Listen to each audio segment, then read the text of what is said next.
Hey guys, so you want to know what's best to drive with DoorDash, Ubereats, Grubhub, Postmates? I'm going to give you the quick answer because they're all good services and they all make money in their own way.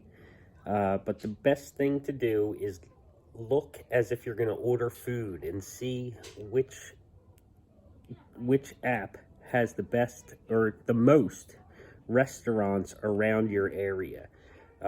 Whoever's going to have the most restaurants in your area where you want to drive is going to be the best choice for you. You're going to make the most money like that because you'll get more orders. Like around me, Uber Eats doesn't have many restaurants because that's what I started with, and I didn't make a lot of money because Uber Eats didn't offer a lot of restaurants, so I barely got any orders at all. So then I investigated and I saw that DoorDash had a lot of restaurants that offered food in my area.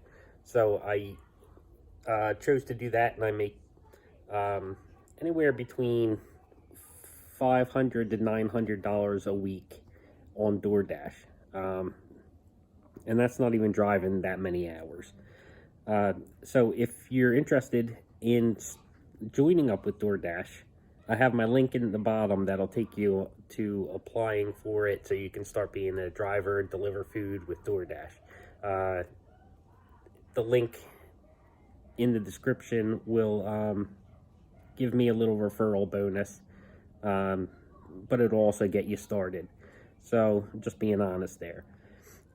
If you want to hear more from me, I talk more than just DoorDash and delivery drivers. I do a lot of stuff on my channel, so make sure you subscribe to me and you can keep up with a lot of the craziness that goes on there.